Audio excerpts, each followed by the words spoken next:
Welcome back, everyone. Give me a second. I'm gonna get to some sketching. But this is gonna be a little different today. We got a new patron, a new Chill in the Studio patron, and he's a student, and he has a list of questions that I thought, were like, I mean, they're not out of left field or anything. They're like pretty standard, but they're kind of standard for this time of year when art students have to reach out to uh, usually some pro or studio or something to as part of their degree program. And I thought, you know what, these questions probably would be useful to everybody. So I thought just kind of chill out, spend a Sunday afternoon with you guys sketching while answering these questions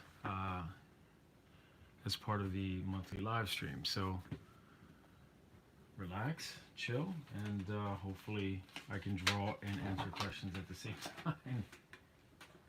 time. So, first question was how did you decide what you wanted to major in? And that was relatively straightforward to me because I wasn't the brightest kid in school, so I couldn't wasn't like I had a chance at being a physicist or something.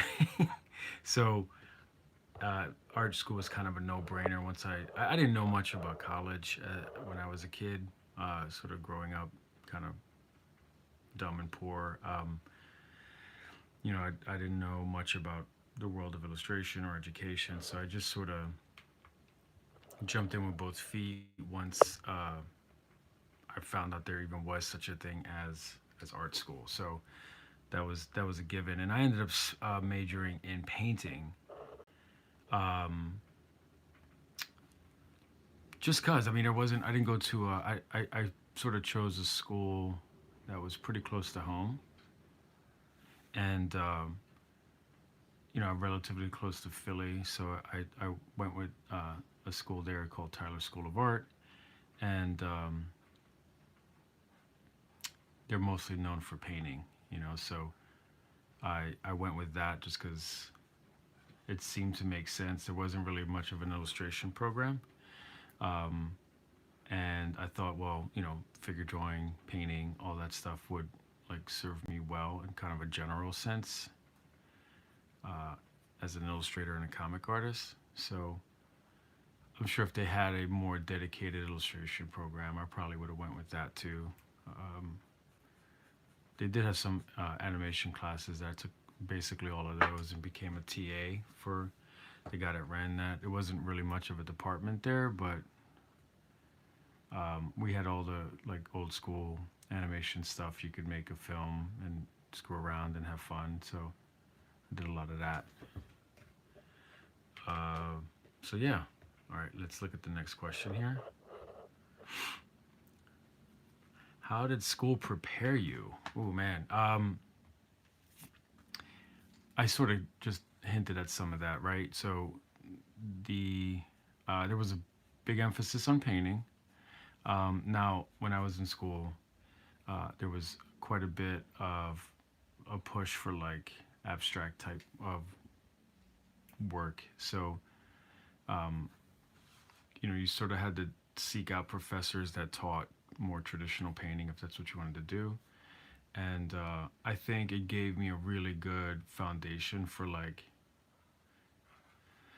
just kind of like pretty basic art school stuff, right? Color theory, design, figure drawing, and anatomy and things like that. So that was, I think, at the time, it was a little hard to see because I thought, well, like, there's not. I just wanted to draw comics, and I don't know how much of this stuff is gonna really factor in long term. But I see now, especially like with the kind of comics that I draw, like where anatomy's a little more important. Um, it's been good. Plus, it's just I think it's nice to just have a good kind of general old school art education personally. Um, so for me, it's been nice to be able to, like, for instance, teach because I know anatomy or color theory or whatever. Um, I think it's probably a little like a liberal arts degree, right, where you just sort of learn a skill set, not like a very specific program that trains you for a job. Like one of my kids is in an engineering program, and the training is like so specific to that one job that she's had to really branch out on her own to do anything like even remotely like outside of the engineering program and just round out her education. Like with our art program being what it was cool to get like a little bit of everything, man. We had um, like at my school, you had to take design classes, for instance. You had to take sculpture classes. You had to get um, uh, like certified to work in the wood lab, and like there was just a lot of like everyday things that everyday skills that I got to pick up just by being at art school, which is what I think it's good for. All right, next question. What did school not prepare for you?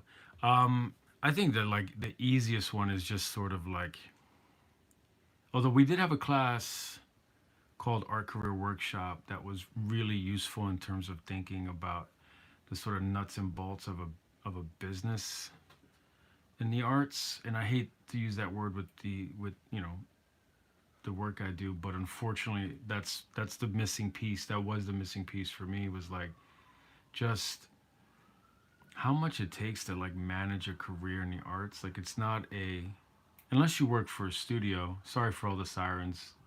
Sucks. That's a regular thing around here. Um, so if you hear it a lot, I apologize. Anyway, but it's so difficult to manage a career while also trying to make art, and it sucks, kinda, frankly. Um, and I wish there was a little more talk about that, and some guidance. And the school I teach at now, they're trying to do some of that stuff, which I'm grateful to them for, because I think it's super important for students. Like I think they even had a class a while back on like managing your social media so that you can attract clients and things like that. It's just it honestly, it's the part of this job that I absolutely kind of hate, like the feeling of like not knowing what the hell is going on with like the business end of this thing, like stuff that like other businesses, those people take for granted, like what to do when you have to file your taxes.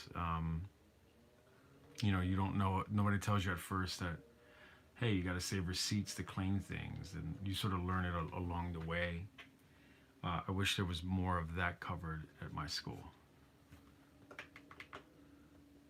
So, where do you find inspiration? Where do you research for your work? I'm not 100% sure I understand that second part of the question, but I'll give it a shot. Where do I find inspiration?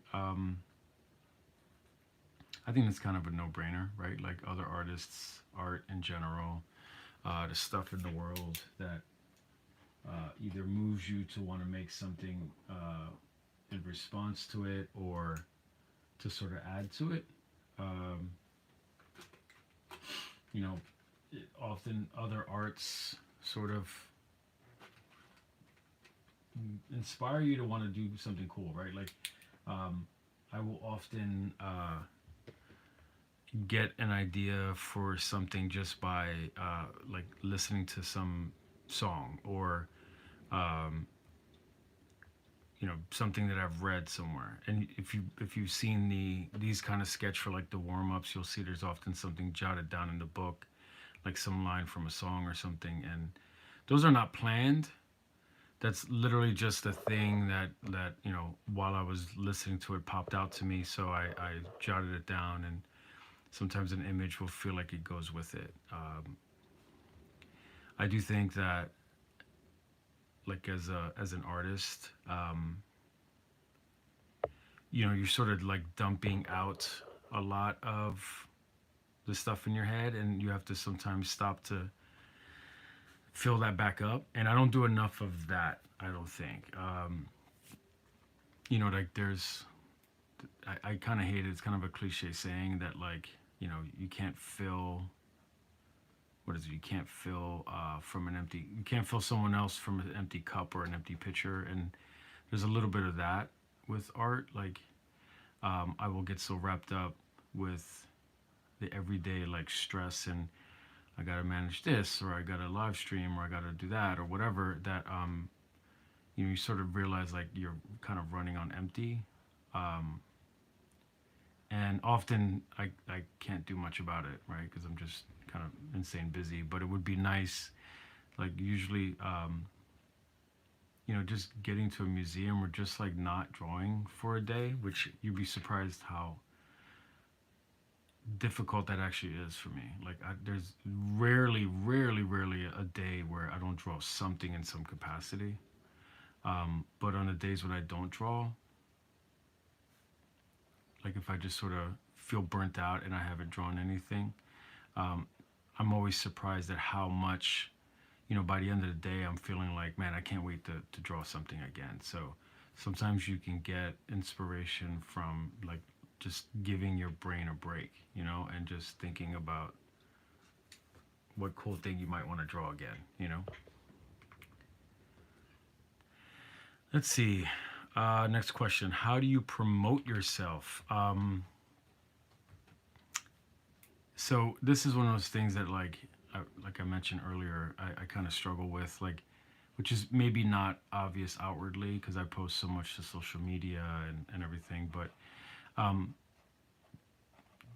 that's my number one way of doing, like, promoting my work, is just sharing it, basically, and using online resources to do that. It doesn't always feel like the best way to do it, because often you're like, I don't know, like, when I'm posting stuff on social media to promote my work, it often feels like kind of howling into the wind. And whoops, lost the magnet. Give me a second. And also, like, building up someone else's thing, right? Like, if I'm posting on Instagram a lot, that's mostly great for Instagram. And I've sort of hit a certain point in my career where I've become more and more, like, I don't know what the word is, disenfranchised with, like feeding other people's machines all the time, kind of thing. I'm not sure if that makes any sense, but um, so it's kind of a love-hate thing. But social media has been the easiest way to promote whatever it is I'm working on, Kickstarters, books, whatever. I try not to promote, like, the Marvel stuff a lot, because I don't know. It's like, it seems a little like they don't need my help, um, frankly, and I don't know that they would promote anything of mine. So I feel like they're doing fine on their own. So I try to just share the personal stuff I'm doing. And social media is the number one way. I do want to, uh, I use my Gumroad newsletter, and other. I have another newsletter that I don't really promote much, but I would love to sort of switch over to that more. There's a part of me that's reluctant to do yet another thing where I'm like, hey, you should go join my this, because it feels like I do so much of that already. But I know that would probably be a more, like, direct way to talk to people, and feel less like, here's a 5-second clip of some sketch, like something a little more involved. So I think, um, the newsletter thing is probably the second best vehicle for promoting stuff at the moment. And honestly, it would be the number one thing if I'd have put more time into it. That's kind of the downside of the social media stuff is like it's the ease of use, right? Like for me to like get a real good newsletter going, it takes quite a bit more effort, you know. And I'm not, as you guys have probably noticed on the Patreon, like I'm not a great writer, and I tend to misspell things a lot. um, so a newsletter makes me a little more intimidated to do. Uh, anyway, let me get to the next question. How do I make ends meet? What jobs do I have? So that's a kind of a funny question because you know everybody the given is like, well, obviously I work at Marvel and I'm exclusive, so I can't really take other client work. Um, but I think the perception is that, well, you work at Marvel, you're fine, right? You got like a major studio that like backs you and you have a gig, and it's not nearly that stable, unfortunately. Uh, so you know, we the right now, obviously, like Marvel's probably my main source of income. Um, but you know, we have to do other things, just you know, grocery money or whatever. So the store is a big deal for us, just because it allows me to earn a little extra dough and offer projects that have more life outside of just my Marvel work, right? Like I cannot control anything that happens with the Marvel stuff. Like or any I say Marvel, but any client, like, you know, there's royalties are sort of dried up. You can't really predict whether they'll even be paid out half the time with some clients. You know, especially like as whenever times get tough, uh, usually bigger companies are doing fine, but they're pretty quick to say, well, you know, times are hard. We're gonna have to lay people off, sort of to appease their. I don't know if it's like the folks that own their stock or whatever. So you have to sort of plan for rainy days on your own. And you know, our biggest way, our easiest way to make income has been the store. Um, I'd say the second is a combination of this Patreon and Kickstarters and stuff. Although you know, even with the pandemic, like we actually had to push back some plans for our Kickstarters. I was already supposed to have launched All City number one. Um, but the point is that I learned early on in my career that like having one source of income was a really good way to get yourself like, you know, evicted from your house or lose a car or whatever, because uh, it's so easy for one source of income to dry up really really quick. You know, it's the classic eggs in one basket thing. um, and you know, with a freelance career, there's zero safety net, right? There's no insurance, there's no, it's even with like the new law, it's very difficult, for instance, to file for unemployment, let's say. So you kind of have to fend for yourself, and it sucks, and I wish it was different, but it's, you know, it is what it is. um, so we try really hard to keep things going outside of just your main client. It says, what are my present and long-term goals as an artist or designer? Um, so present and long-term are some can seem like two kind of different things, but I'm going to try to lump them together. Um, my long-term goal is because the short-term goal is basically like, you know, survive, like with the comics industry looking a little like, I think the pandemic has like sped up a lot of things that were always problematic that like people weren't necessarily paying attention to, right? Like I think everybody knew that having a direct market and having most of your business like built on just the backs of comic shop owners is maybe not healthy. And I'm a huge fan of comic shops, um, but I think we all kind of see that uh, like literally building this entire thing where there's an enormous risk on the stores because they have to order books and there's not a return policy. Uh, that as soon as times get tough, those guys are gonna like really get hit hard. And what does the industry do then? And we saw that during this pandemic, right? Like um, lots of stores have had to close down. Lots of like suffered tremendously. One of my best friends is the owner of a two shop chain here in PA, and he's they're struggling, man. I mean, they're a healthy business, but it's been a huge struggle for them to get through the pandemic. So um, my long term goal is to not bail on comics in any capacity, but be a little more independent of that sort of direct market system that the clients I work for um, are sort of built on right now. And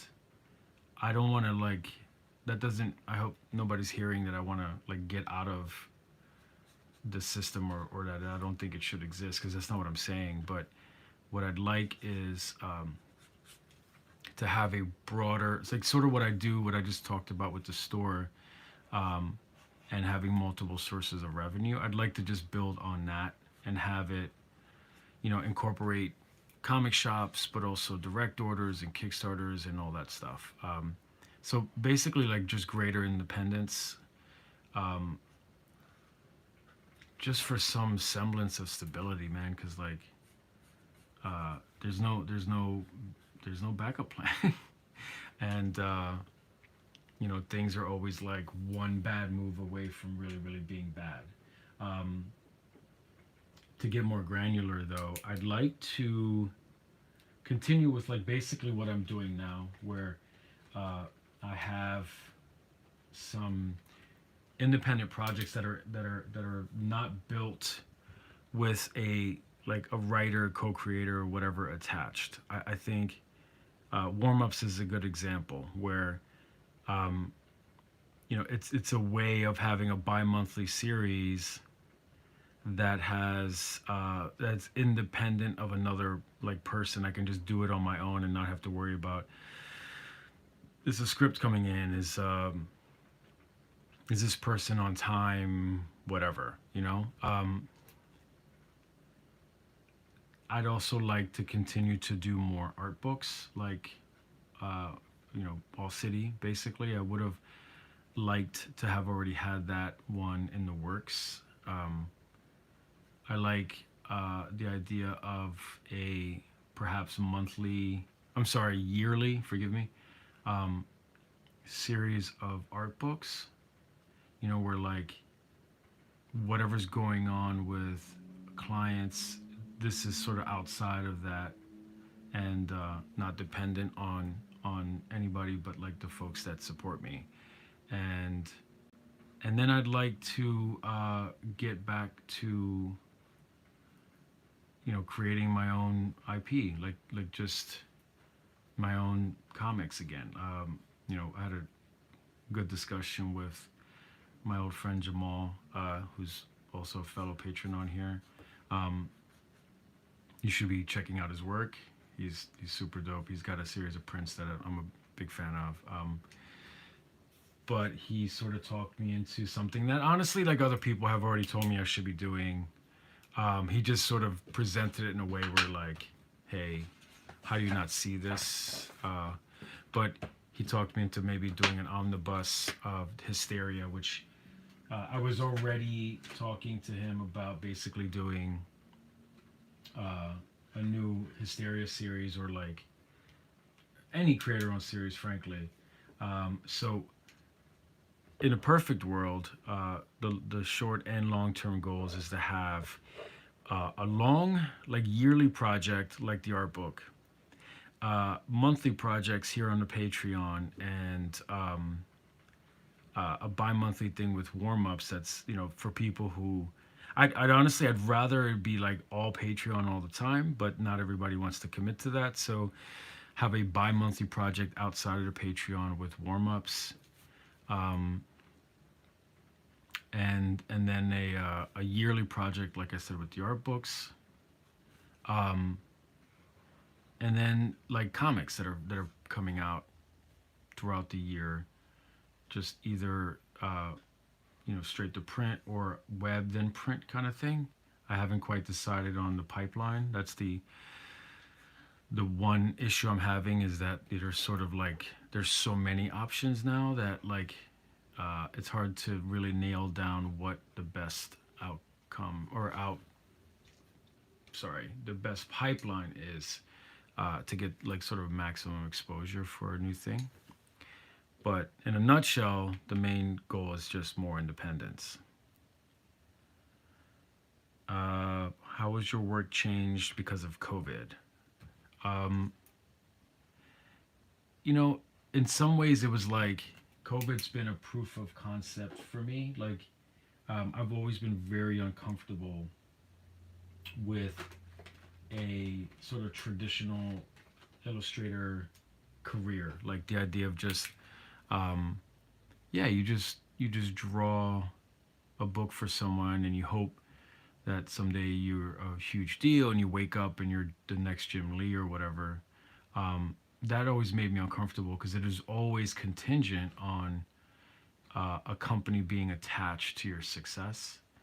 Uh, and COVID sort of, for me, has exposed that tremendously, right? Because like um, all the stuff that I was like laying track for, right? So running a store and essentially like a publishing company outside of my Marvel work, instead of just focusing on Marvel work. Um, that stuff, all that stuff came to the forefront when COVID broke out, because like we needed it. There was like a period of like pencils down, like everything paused. All the studios sort of had this freak out and stopped making stuff because they didn't really know what the hell was happening. And it's something that it was kind of an imaginary nightmare scenario that like my wife and I had always been talking about and planning for. So when it happened, um, we sort of jumped into a plan that we had, sort of softly planned for. Not like, hey, if this happens, we're gonna do this, but we just knew that like um,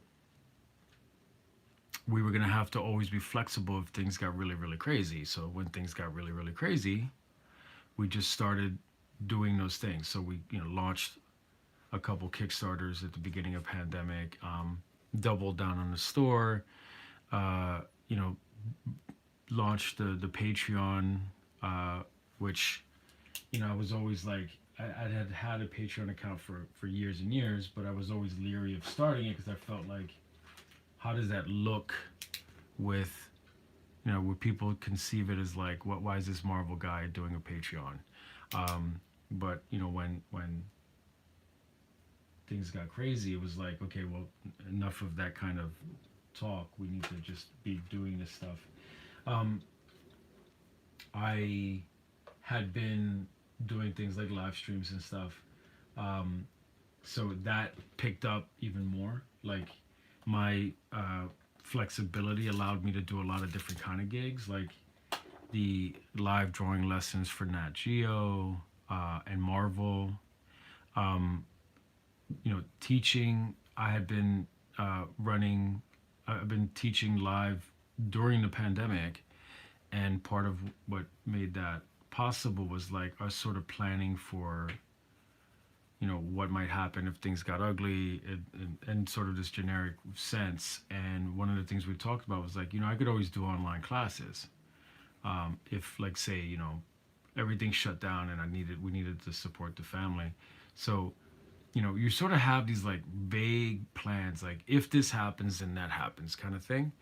And we just sort of pulled all those cords at once, right? So like while teaching during a pandemic, I was like, I actually went to my department before they'd given me a plan and said like, I can do in person teaching if you give me, oh, my dog's complaining, um, if you give me 2 rooms so I can split up the groups into smaller groups and then do some of them online. And that worked like a charm so far, knock wood. So my job during the pandemic has changed in some dramatic ways, but to me they don't feel so dramatic because it's things that we really kind of planned for. So more, anyway, to answer the question more succinctly, more of this kind of stuff, live streams, more direct to fan type stuff like Patreons and the store, as opposed to depending on what the big clients were doing, and just being super duper duper flexible, which is the one plus side of having had a long freelance career. Is you always have to be kind of flexible or you don't make it. What were major breakthroughs in exhibitions or publications or jobs? I don't know if I've had early on I had I would say a breakthrough gig, which was when Matt Wagner gave me my first official gig on one of his Grendel books. It was a short story in this collection that they were doing called Grendel Black, White, and Red, which you see quite a bit of now. I think like there's a new Batman and a Wolverine that's kind of essentially the same idea, but Matt did it first with Grendel. And he was also a Philly guy, and we had a professor in common, although like 15 years apart or so. And I introduced myself in Philly once at a show, and he was very courteous, but like, it's a show, so nothing really came directly from it, but we kept in touch, and he eventually gave me my big shot, and it's like any contract type of career where you end up, one gig leads to another, right? So that was probably my biggest break. I don't know that like, I guess the next really, really big break would have been Deadpool. Although I was like, working very regularly and had a nice long career. Tony, my good friend Tony Moore, was drawing Deadpool and needed a relief pitcher, and I'd been like working with him for years and years. Like whenever things would go south, I'd sort of come in and like pitch in just because we were friends. And he, when he needed some help on Deadpool, he threw my name in the hat. And at the time, I didn't think of it as a big break because I had worked for Marvel in the past, and it wasn't like he was getting me in at Marvel. My first Marvel gig was like 2005 or so. But what it did was it was a big break in the sense of it changed a lot of my thinking and how I could approach comics. Like, up until then, I never wanted to have an exclusive. I never wanted to stay on a book for more than a year. I probably had some opinions that were like not great for my career long term. And being on a book like that the team was so like everybody was sort of doing their job really well. We were all getting along. It was just one of those like perfect storms of like everybody liked each other. Nobody wanted to break up the team, and I ended up doing a thing that I said I would never do, which was stay on a book for a long time. And it ended up being this kind of like big deal for my career in terms of like doing an old school really long run on a book, like which is pretty rare nowadays. Like It just, you don't see it that often, and I'm very proud of that. So I don't know if that's so much a big break as much as just a really nice opportunity to make some kind of old school good comics, you know. Let's see the next question here. What part do other people play in your practice, and how do you get feedback on your work now that you're out of school? This is a tricky one, because it's actually quite difficult to get feedback once you're at a certain, and I hate to say it like this, but you're at a certain level. Um, like it's genuinely tricky. Like I will often, I have like a small group of friends that I will send my work to, and the general sense is everybody's like super complimentary, and I love that. Um, but it can be tricky, like getting some feedback on your work, and for that, I usually turn to, well, first of all, my wife and kids, like, just because the kids have grown up seeing this work being made, and so they have a really good sense of like what is cool and what is kind of boring, And then my wife has just a great eye, and is not afraid of saying, "Hey, you know, this might need a little more work," kind of thing.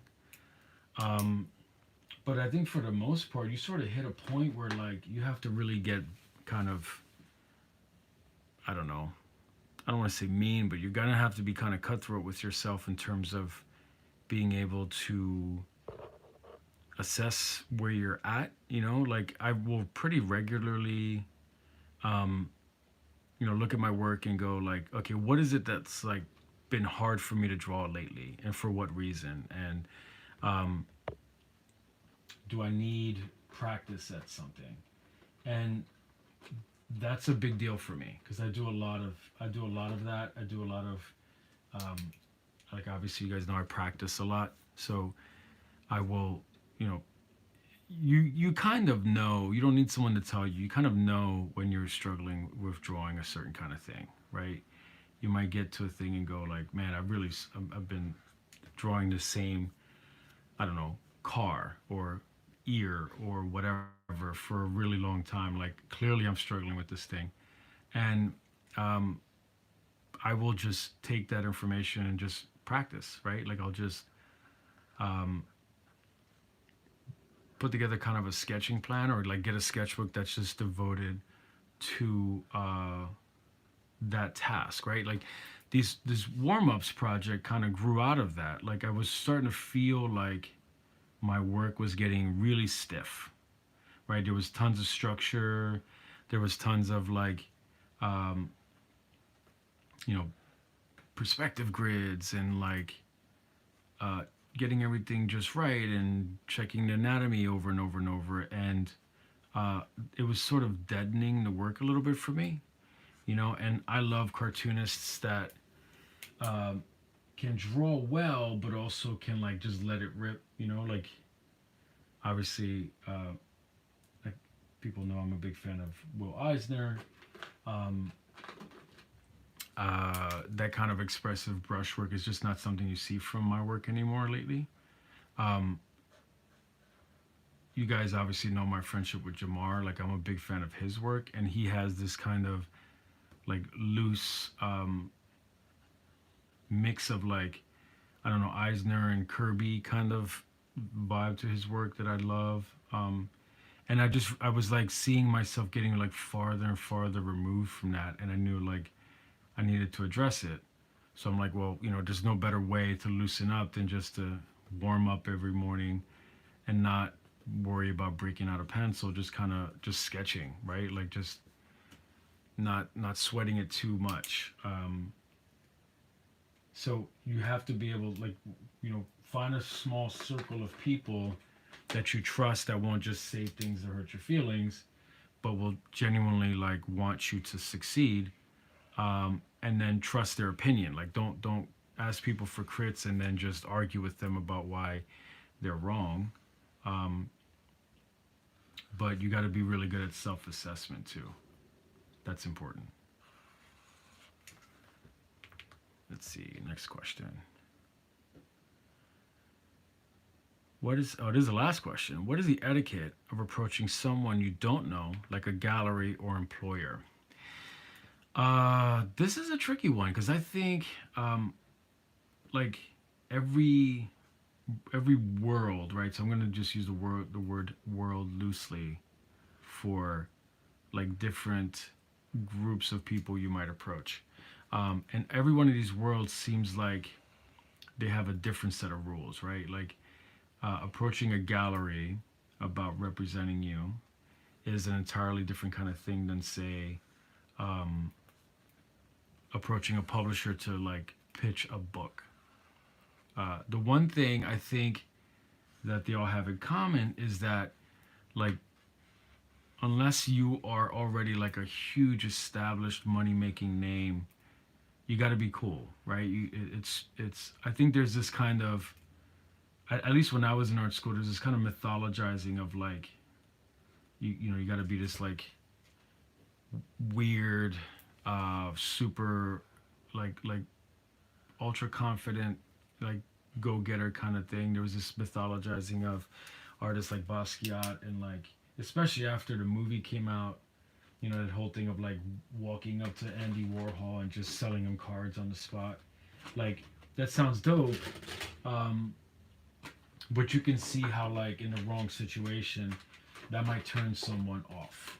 You know what I mean? Like I think about that movie pretty often. How like in the movie, I don't know if you've ever seen it, but it's portrayed like uh, Andy Warhol's having lunch with like his I don't know if an agent or something, and um, Basquiat just like comes up to him and has all these postcards that are hand painted, and it's just like, hey, these are my things, buy them. And Warhol's like, oh my god, these are amazing, and everything just works out. But you can see how like if I was having lunch with someone and a strange person came up and just like, hey, buy these postcards, like I don't know if it's the city kid in me, but I would have been like, you know, you need to like get out my face.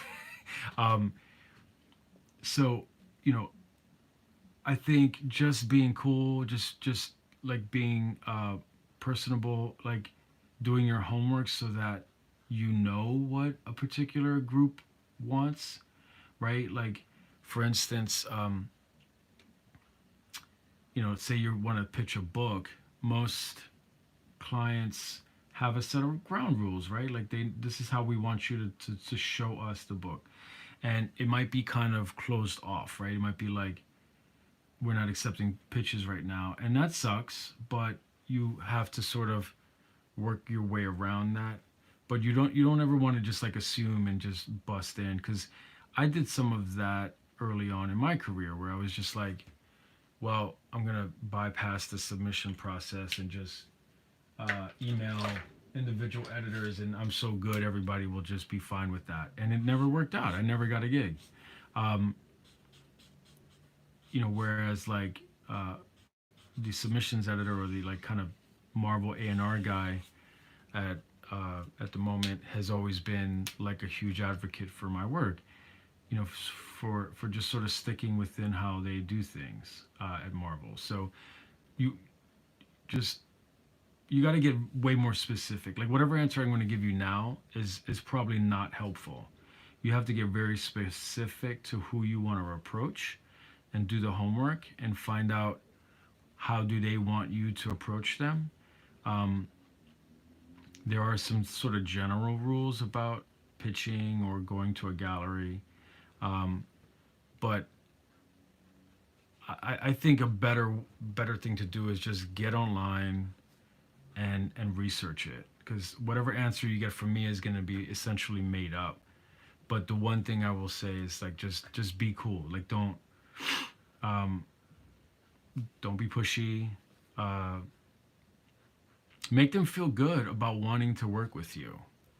That doesn't mean be a pushover. That doesn't mean like you know, put up with like bull crap and be treated badly. It just means, you know, be easy to work with. That's a no-brainer way to get yourself a gig, you know.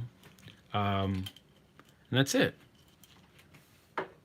So hopefully that was all helpful. Hopefully you guys dug the live stream here. I know it's a little outside of how we normally do things, but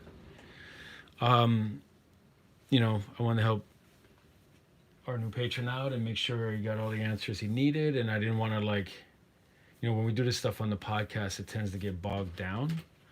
And I knew there was a bunch of questions, so I thought this might work. But if this is cool, maybe this is a new feature. You know, like maybe I can, whatever questions we don't get to in the podcast, we can kind of answer during the live stream. So let me know in the comments what you thought, and I don't know, maybe we'll add this as a stretch goal or something. I don't know. We'll figure it out. Anyway, thanks for watching, everybody. Thanks, Trey. Right on. And have a good Sunday, everybody. Peace. Oh, don't forget to check your clocks. All right. Bye, everybody.